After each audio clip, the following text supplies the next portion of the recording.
الحمدللہ، ہر قسم کی تعریف اللہ کے لیے ہے، ہر قسم کی تعریف اللہ کے لیے ہے جو بڑا بلند اور صاحب عظمت و جلال ہے۔ زمین و آسمان کی مخلوقات اور ان کے سائے خواستہ ناخواستہ صبح و شام اس کے لیے سجدہ کرتے ہیں۔ میں گواہی دیتا ہوں کہ اس کے سوا کوئی معبود برحق نہیں، وہ ایک ہے، اس کا کوئی شریک نہیں، اس کی نہ کوئی نظیر ہے اور نہ کوئی مثال۔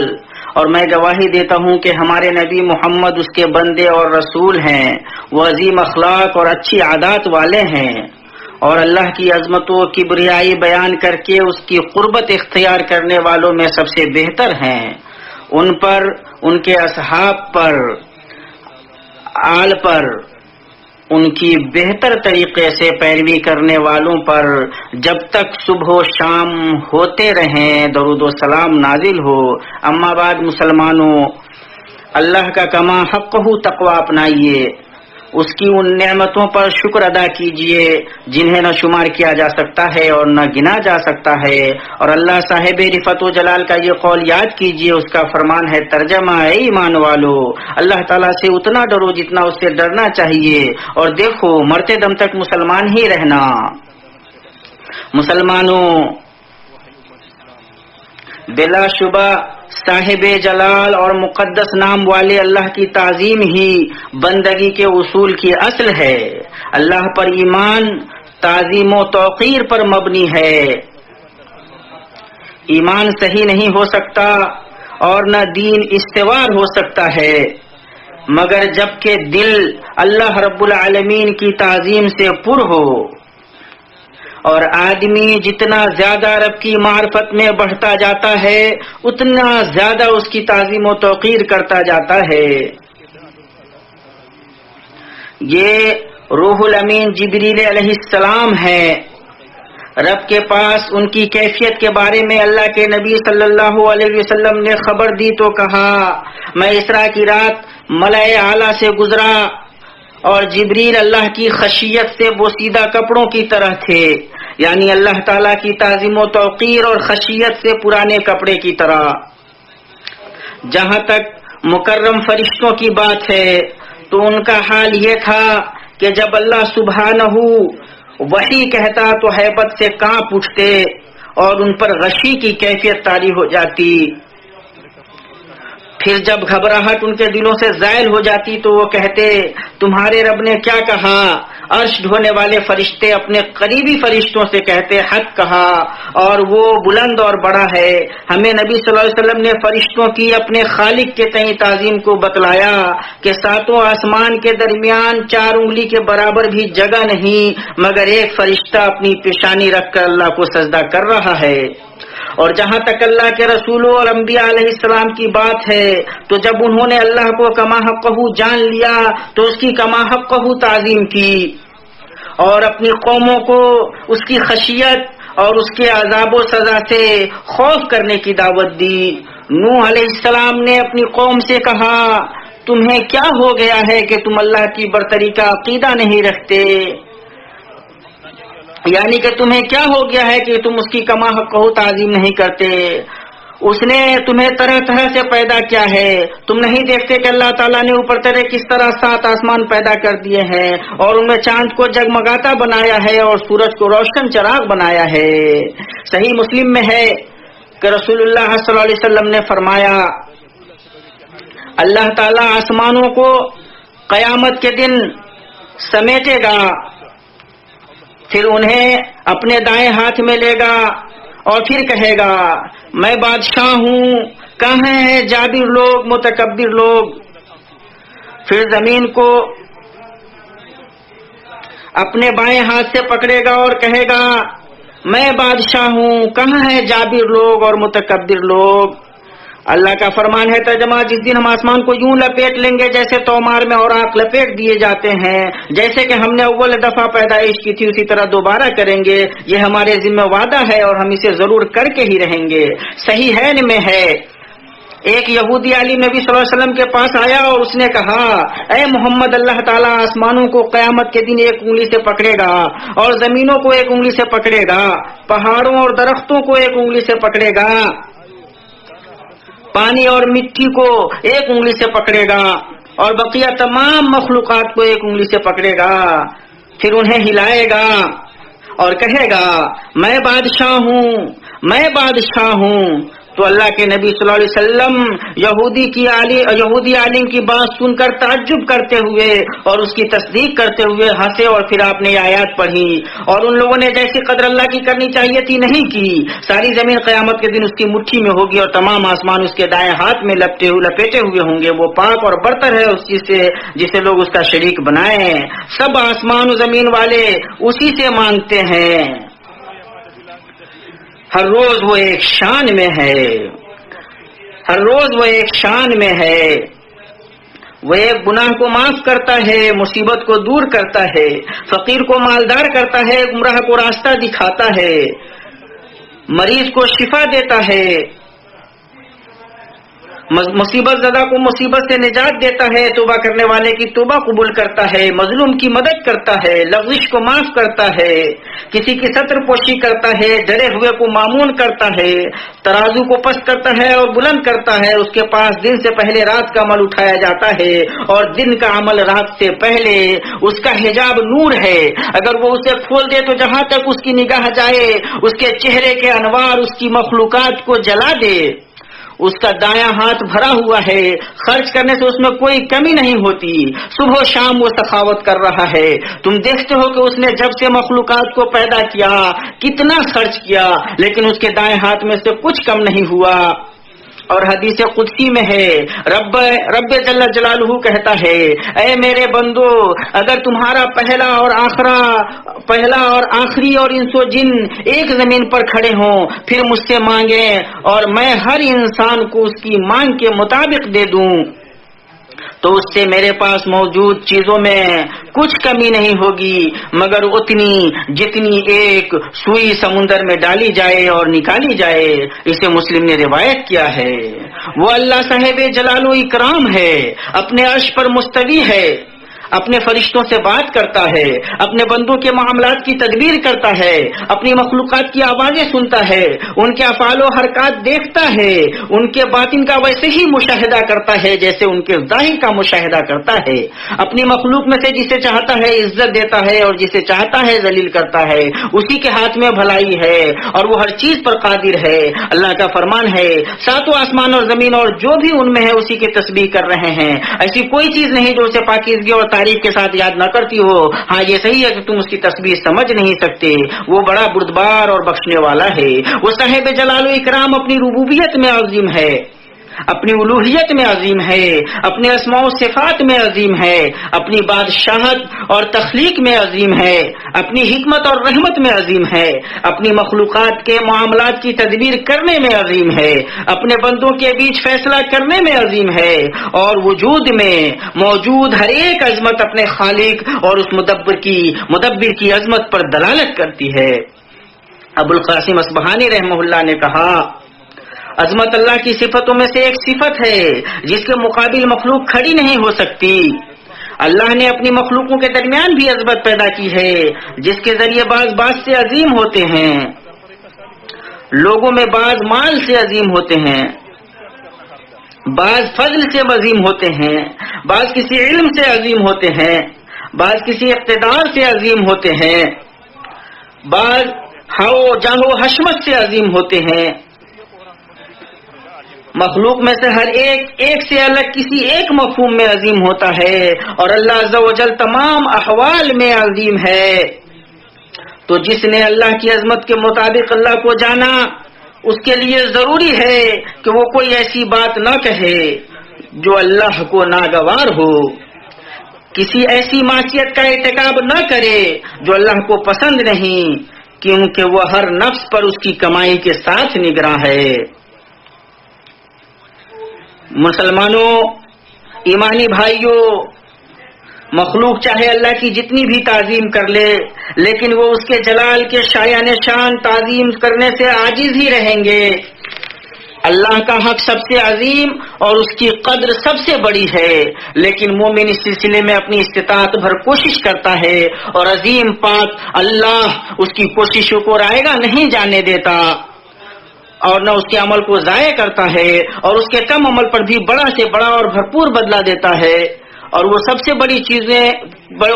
سے بڑی چیز جو بندوں کو اللہ کی عظمت کے احساس پر مدد دیتی ہے، وہ اللہ کے عظیم اسماء اور جلیل صفات میں تأمل اور اس کی آیتوں اور مخلوقات میں غور و فکر ہے، جو اپنے خالق کی عظمت اور بغیر سابقہ مثال کے پیدا کرنے والے کے کمال پر دلالت کرتی ہیں۔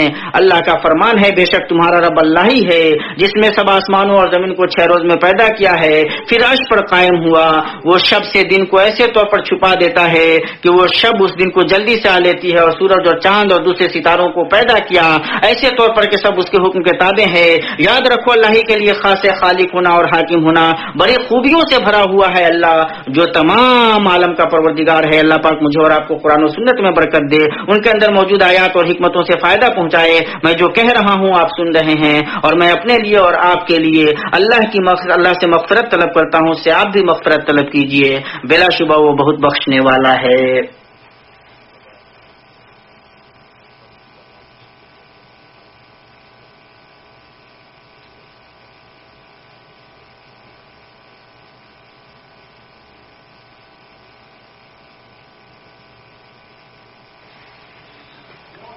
ہر قسم کی بہت زیادہ پاکیزہ اور بابرکت تعریف اللہ کے لیے ہے، ویسی تعریف جیسی ہمارے رب کے جلال، اس کی عظمت اور کمال کے شایان شان ہو۔ میں گواہی دیتا ہوں کہ اللہ کے سوا کوئی معبود برحق نہیں، وہ ایک ہے، اس کا کوئی شریک نہیں۔ میں گواہی دیتا ہوں کہ ہمارے سردار اور نبی محمد اس کے بندہ اور رسول ہیں، ان پر، ان کی آل پر اور اس پر جو ان کے طریقے اور راستے پر چلے درود و سلام نازل ہو۔ اما بعد، مسلمانوں، بلا شبہ جو اللہ کی تعظیم کرے گا وہ اس کے حدود کے پاس رکے گا اور اس کی مخالفت کی جرأت نہ کرے گا، کیونکہ اللہ کی عظمت اور اس کا جلال، اس کی حرمتوں کی تعظیم، کیونکہ اللہ تعالیٰ کی عظمت اور اس کا جلال، اس کی حرمتوں کی تعظیم، اس کے امر و نہی کے آگے سپردگی اور اس کی شریعت کے سامنے تسلیم کا تقاضا کرتے ہیں۔ اللہ کا فرمان ہے، یہ سن لیا اور اب سنو، اللہ کی نشانیوں کی جو عزت و حرمت کرے اس کے دل کی پرہیزگاری کی وجہ سے یہ ہے۔ شاعر شعیرہ کی جمع ہے، اور یہ وہ چیز ہے جس کا اللہ نے دین کے امور میں سے حکم دیا ہے۔ ان شاعر میں سب سے عظیم وہ ہے جسے اللہ نے اپنی کتاب میں اور اپنے رسول کی زبان سے خاص طور سے بیان فرمایا ہے، جیسے حرمت والے مہینوں اور حرمت والے شہر کی تعظیم اور اس سے متعلق جو حج اور عمرہ کے مناسک و شعائر ہیں، جیسے طواف، سعی، وقوف عرفہ، مینا میں رات گزارنا اور رمی جمرہ، اور ان تمام کو پروقار بناتا ہے توحید کا شعار اور اس کی روح۔ لبیک اللہم لبیک لا شریک لک لبیک ان الحمد والنعمت لک والملک لا شریک لک۔ مسلمانوں، اللہ پاک نے مکہ کو بقیہ ساروں شہروں سے خاص کیا ہے، اسے زمین و آسمان کی تخلیق کے دن سے حرمت والا بنایا ہے۔ اللہ سبحانہ نے اسے اپنی طرف منسوب کیا، اس کی شان بڑھانے اور اس کے درجے کو پروقار بنانے کے لیے۔ اللہ صاحب عزت نے کہا، مجھے تو بس یہی حکم دیا گیا ہے میں اس شہر کے پروردگار کی عبادت کرتا رہوں جس نے اسے حرمت والا بنایا ہے، اور اللہ جلالہ نے اسے دردناک عذاب چکھانے کی وجہ سنائے جو اس کے حرم کے امن کو سبوتاژ کرنا چاہے اور اس کے اندر معصیت کا ارادہ کرے۔ اللہ کا فرمان ہے، جو بھی ظلم کے ساتھ وہاں الحاد کا ارادہ کرے ہم اسے دردناک عذاب چکھائیں گے۔ پھر اس کی کیا حالت ہوگی جو اپنے جرم میں لگا ہوا ہو، اس کا معاملہ سنگین ہے اور اس کی وعید بہت شدید ہے، اور وہ اللہ کی نظر میں سب سے مقبول ہے۔ صحیح بخاری میں ہے کہ نبی صلی اللہ علیہ وسلم نے فرمایا، اللہ کے نزدیک سب سے مبغوض 3 ہیں، اور ان میں سے ذکر کیا حرم میں الحاد کرنے والا، یعنی ایسا ظالم جو معصیت کا ارتکاب کر کے حق و عدل سے پھرنے والا ہو۔ اے محمد صلی اللہ تعالی علیہ وسلم کی امت، یہ امت تب تک بخیر رہے گی جب تک مکہ کی حرمت کی تعظیم کرتی رہے گی اور جب تک کعبہ کی تعظیم کرتی رہے گی۔ مسند امام احمد میں ہے، نبی صلی اللہ علیہ وسلم نے فرمایا، یہ امت اس وقت تک بخیر رہے گی جب تک اس کی حرمت کی کما حقہ تعظیم کرتی رہے گی۔ جب وہ ایسا کرنا چھوڑ دے گی اور اسے ضائع کر دے گی تو ہلاک و برباد ہو جائے گی۔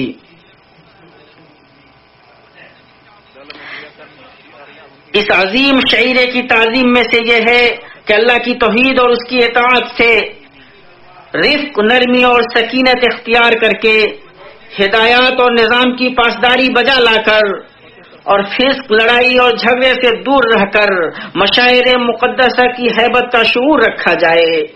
ان مشاعر مقدسہ میں گروہی اور سیاسی نعرہ بازیوں کے لیے کوئی جگہ نہیں، یہ تو بکثرت اللہ کے ذکر، استغفار اور دعا کے لیے بنائی گئی ہیں۔ اللہ کا فرمان ہے، جب تم عرفات سے لوٹو تو مشعر حرام کے پاس ذکر الہی کرو اور اس کا ذکر کرو جیسے کہ اس نے تمہیں ہدایت دی، حالانکہ تم اس سے پہلے راہ بھولے ہوئے تھے۔ پھر تم اس جگہ سے لوٹو جس جگہ سے سب لوگ لوٹتے ہیں، اور اللہ تعالیٰ سے طلب بخشش کرتے رہو، یقیناً اللہ تعالیٰ بخشنے والا ہے۔ پھر جب حج کے تمام ارکان پورے کر چکو تو میرا میں خدا کو یاد کرو جس طرح اپنے باپ دادا کو یاد کیا کرتے تھے، بلکہ اس سے بھی زیادہ۔ بیت اللہ الحرام کے حاجیوں، اللہ کی اپنے مومن بندوں پر نعمتوں میں سے یہ ہے کہ وہ اپنے گھر کے لیے ایسے لوگوں کو مسخر کرتا ہے جو اس کی خدمت، دیکھ بھال اور نگہداشت کرتے ہیں۔ اللہ پاک نے بلاد حرمین شریفین مملکت سعودی عرب کو اس سے شرف یاب کیا، اس نے اسے بخوبی انجام دیا، اپنی ساری کوششیں لگا دی، اپنے آلات اور سامانوں کو لگایا اور آسانی، راحت، امن اور سلامتی کے سارے اسباب مہیا کیے۔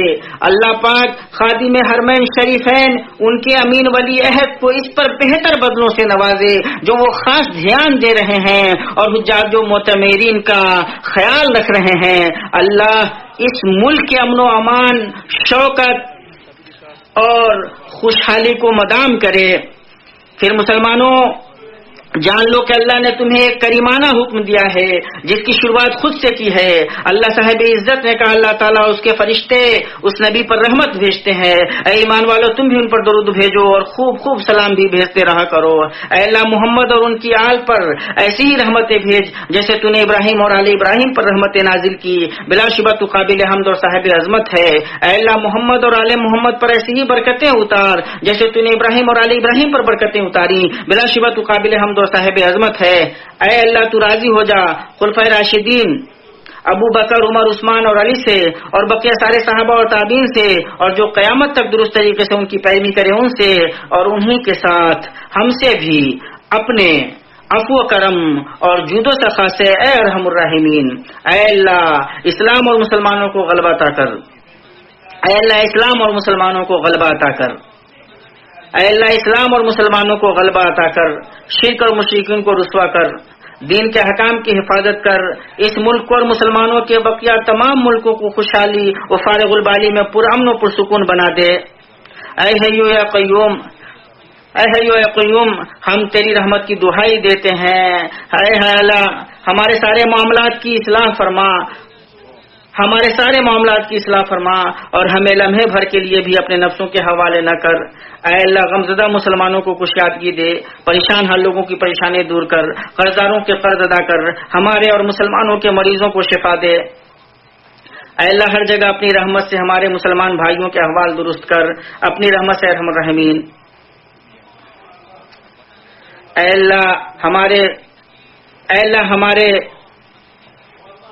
اللہ ان کے لیے اچھے مشیر کر مہیا کر جو انہیں تقوی اور بھلائی کی راہ پر چلائیں۔